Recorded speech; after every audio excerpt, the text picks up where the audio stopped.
Assalamualaikum warahmatullahi wabarakatuh. Hai teman-teman, kami dari kelompok 1. Perkenalkan, ini adalah anggota kelompok 1. Yang pertama ada Nurul Hasanah, yang kedua ada Putri, dan yang ketiga ada Irmayanti. Di sini, kami akan membahas tentang paradigma psikodinamik. Ada dua teori yang akan kita sampaikan, yaitu teori psikoanalisis klasik oleh Sigmund Freud dan teori psikologi analitik oleh Carl Gustav Jung. Oke, yang pertama kita bahas adalah teori psikoanalisis klasik Sigmund Freud. Jadi, Sigmund Freud ini lahir pada tanggal 6 Mei tahun 1956 di kota Moravia. Dan pada tahun 1881, Freud lulus sebagai seorang dokter yang ahli dalam bidang neurologi. Freud ini dikenal sebagai bapak psikoanalisa, dan Freud ini meninggal pada tanggal 23 September 1939 di London. Jadi, Sigmund Freud ini adalah pendiri aliran psikoanalisa. Dalam psikologi, psikoanalisa tuh sudah terkenal banget. Banyak teori-teori dari tokoh-tokoh psikoanalisa yang mengacu pada Freud, baik ada yang pro maupun yang kontra. Nah, apa aja sih dasar-dasar teori psikoanalisisnya Sigmund Freud? Yang pertama, Freud berpendapat bahwa ketidaksadaran amat berpengaruh terhadap perilaku. Yang kedua, Freud menyatakan bahwa pengalaman masa kecil sangat menentukan atau berpengaruh terhadap kepribadian masa dewasa. Dan yang ketiga, Freud menyatakan bahwa kepribadian manusia terbentuk berdasarkan cara-cara yang ditempuh untuk mengatasi dorongan-dorongan seksualnya. Nah, jadi dalam teorinya, Freud itu mengaitkan kepribadian seseorang dengan pengalaman masa kecilnya tentang seksualitas. Nah, dalam teorinya, Sigmund Freud membagi struktur kepribadian menjadi 3, yaitu id, ego, dan superego. Nah, oke, langsung aja kita bahas yang pertama, id atau is dalam bahasa Jermannya. Artinya adalah S, merupakan sistem kepribadian yang muncul sejak lahir. It itu isinya apa? Nah, di dalamnya ada insting, impuls, dan drive. Beroperasi di daerah unconscious atau alam bawah sadar.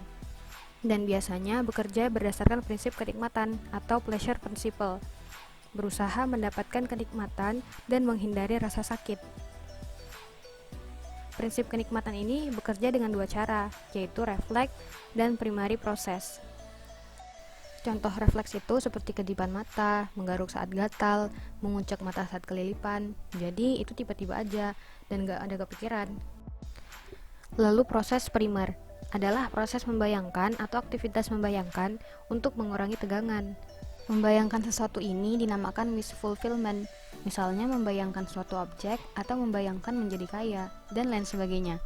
Aktivitasnya ya seperti mimpi, lamunan, dan halusinasi psikotik.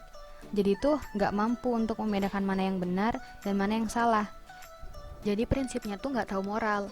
Karena dia nggak bermoral, makanya dia membutuhkan ego atau rasionalitas. Misalnya kita hidup di lingkungan yang pacaran itu dilarang. Itu menginginkan saat pacaran kita melakukan kegiatan misalnya pegangan tangan, pelukan, dan lain sebagainya. Misalnya seperti itu.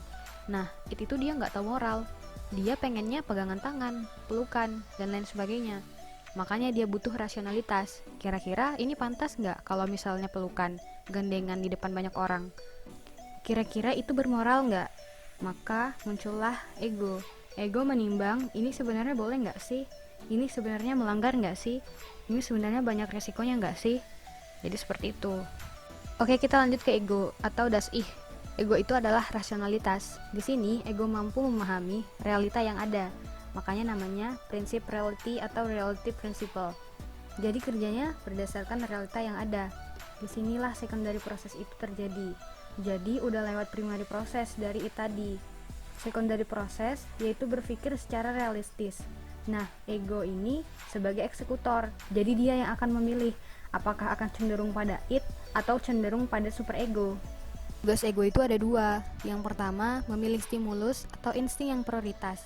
Mana yang perlu diprioritaskan terlebih dahulu. Yang kedua, baru menentukan kapan dan bagaimana kebutuhan itu dipuaskan. Jadi, kita nentuin, ini kapan bisa dipuaskan, atau gimana nih cara muasinnya. Apakah peluangnya dengan resiko yang minim, atau peluang resikonya banyak. Nah, itu ego yang nentuin, kapan dan bagaimana suatu insting dipuasin. Ego berusaha memenuhi kebutuhan it dengan prinsip kenikmatan, dan memenuhi kebutuhan moral manusia. Gimana caranya prinsip kenikmatan itu seimbang dengan prinsip moral yang ada di masyarakat. Oke, kita lanjut ke superego atau das Über-Ich. yaitu prinsip moral. Nah, di sini kerjanya ya berdasarkan prinsip moral. Dari mana moral tersebut? Ya, dari nilai-nilai yang ada di lingkungan. Nilai-nilai ini akhirnya membentuk perilaku kita menjadi conscience atau ego ideal. Ego ideal itu cenderung menjadikan individu sebagai sosok yang ideal di masyarakat. Kalau conscience, yaitu dia akan menghukum dirinya jika melanggar hukum-hukum moral yang ada. Jadi di hati nuraninya tuh dia merasa melanggar moral dan gak baik dilakukan. Konsepnya super ego, dia tetap irasional dan akhirnya menghambat it. Jadi dia menghambat kenikmatan-kenikmatan yang ada. Jadinya nanti it versus super ego, yang mana ego jadi eksekutor. Ya, selanjutnya kita bahas teori psikologi analitiknya Carl Gustav Jung. Jadi Jung ini lahir pada tanggal 26 Juli 1875 di Keswil, Swiss. Jung merupakan lulusan Universitas Basel dengan gelar dokter. Jung meninggal pada tanggal 6 Juni 1961 di Zurich. Jung merupakan salah satu muridnya Freud yang dipercaya oleh Freud untuk bisa melanjutkan psikoanalisa. Hanya saja kemudian di tengah jalan mereka berbeda pemikiran dan harus berpisah. Nah, karena Jung ini adalah murid Freud, jadi sebenarnya teorinya itu sedikit banyak berdasar pada pemikirannya Freud.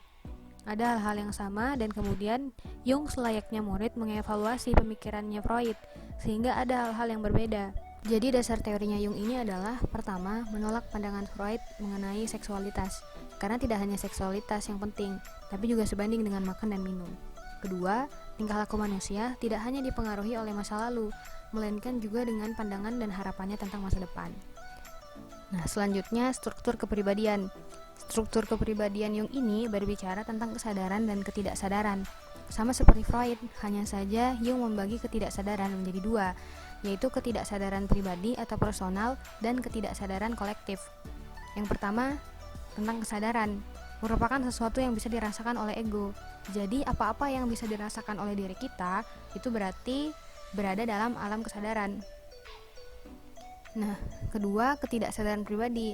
Ketidaksadaran pribadi itu sifatnya sangat unik dan didapatkan melalui pengalaman individu dengan hal-hal yang ada di lingkungannya terkait dengan perasaan dan berisi mengenai kompleks-kompleks yang diwarnai dengan ide, gagasan yang berbeda antar individu. Sedangkan ketidaksadaran kolektif berhubungan dengan sesuatu yang diturunkan secara biologis dari sejak adanya nenek moyang. Ketidaksadaran kolektif ini aktif mempengaruhi seseorang berpikir, bereaksi, dan bertingkah laku.